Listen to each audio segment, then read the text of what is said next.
Vous avez pris le 15 mars un nouvel arrêté pour interdire le maïs Monsanto 810 en France, contre l'avis de Bruxelles, qui lui l'autorise dans toute l'Union européenne. Est-ce qu'il va y avoir une loi qui sera présentée, ou je dirais représentée, puisqu'il y en a déjà une qui a été tentée, pour clarifier enfin la situation sur les OGM? Oui, alors il y aura une loi, on fera arrêté puis loi, pour essayer de caler un dispositif. Et puis il y a aussi une volonté qui est de négocier à l'échelle européenne un changement du cadre qui existe aujourd'hui. Quel est le problème? L'Europe autorise une semence OGM. Et ensuite, elle laisse les États décider ou non de son utilisation.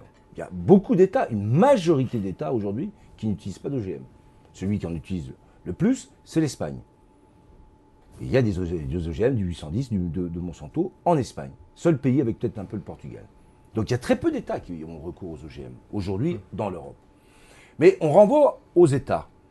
Mais on renvoie aux États sans aucune règle juridique par rapport à la liberté de circulation des produits, par rapport à la liberté économique du marché. Et donc, on se retrouve, cas de la France, position de la France depuis 97-98, moratoire sur les OGM, clause de sauvegarde. Alors, on prend des clauses de sauvegarde. Et puis ensuite, certains les contestent.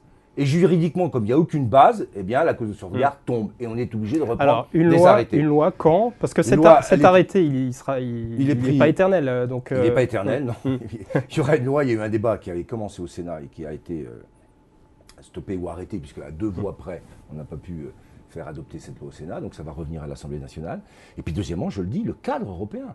Il faut quand même qu'on laisse aussi aux États, qu'ils le souhaitent ou qu'ils ne le souhaitent pas, des possibilités juridiquement cadrées pour pouvoir prendre une décision. Alors aujourd'hui, tout le monde s'en lave un peu les mains. Donc l'enjeu pour la France, c'est de dire à tous les Européens, maintenant, ça suffit, il faut qu'on se fixe des règles claires. Mais est-ce que cette exception française, malgré tout, est tenable dès lors qu'il y a des échanges commerciaux? Vous pouvez nous assurer qu'il n'y a pas d'OGM à entrer en France? Mais il y a des sojas qui sont utilisés pour l'alimentation du bétail, qui sont importés OGM, mais qui sont importés, oui, bien sûr. Ça, je peux vous l'assurer. Voilà, donc si on l'interdit en France, est-ce qu'on interdit aussi les importations? Non, on n'interdit pas les importations. Donc on est un peu... oui, faudrait-il même et c'est là que j'ai une divergence avec... C'est pour ça que j'ai ouvert aussi un débat, parce que quand on aura des règles claires, on pourra discuter objectivement de ces questions. Objectivement.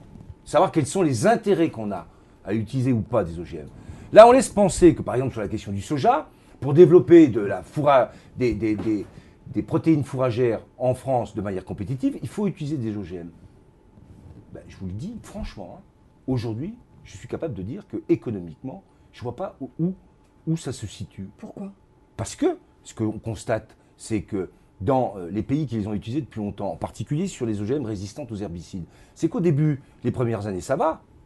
Mais quand la résistance commence à se diffuser, parce que je vous le dis, elle se diffuse, eh bien, ce que vous mettez en moins au début, vous êtes obligé de le mettre en plus après. Donc, même économiquement, je suis prêt à avoir le débat. C'est pour ça que je dis que sur les OGM de première génération, il y a vraiment quelque chose où il faut qu'on objective le débat.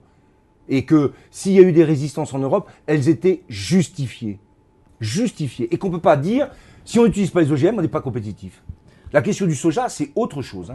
En revanche, en termes de recherche, est-ce qu'il ne serait pas important de développer la recherche sur Je crois qu'aujourd'hui, tout le monde est d'accord pour dire qu'il ne faut pas arrêter la recherche. Et j'ai donné cet exemple du riz doré, pour dire que 2 chercheurs suisses, et ce n'est pas des grandes entreprises multinationales qui l'ont fait, s'étaient posé la question comment on règle le problème de la cécité dans les grands pays asiatiques et du fait qu'il y a peu de carotène dans le riz. Ils avaient proposé une modification génétique. Vrai sujet. Là, c'est de l'intérêt général. Vrai succès, mais en France, l'INRA, par exemple, qui avait des parcelles d'OGM, les a toutes détruites aujourd'hui. Je pense que pas forcément l'INRA qui les a détruites. Je me souviens bien. Enfin, c'est le CIRAD. En plus, je vous dis, c'est le CIRAD. Alors, les toutes dernières, c'est l'INRA qui a procédé à la... Non. Il s'agissait de bouleau, me semble-t-il. Non, c'était du peuplier. C'est autre chose, c'est un choix que j'ai fait. Voilà, c'est encore autre chose. Donc c'est bien l'INRA qui les a stoppés. Le ministère de l'Environnement. C'était sur le peuplier, sur le clonage du peuplier, sur les peupliers clonés. Bon. Mais sur cette question, moi, je l'ai dit, j'ai pris aussi des responsabilités.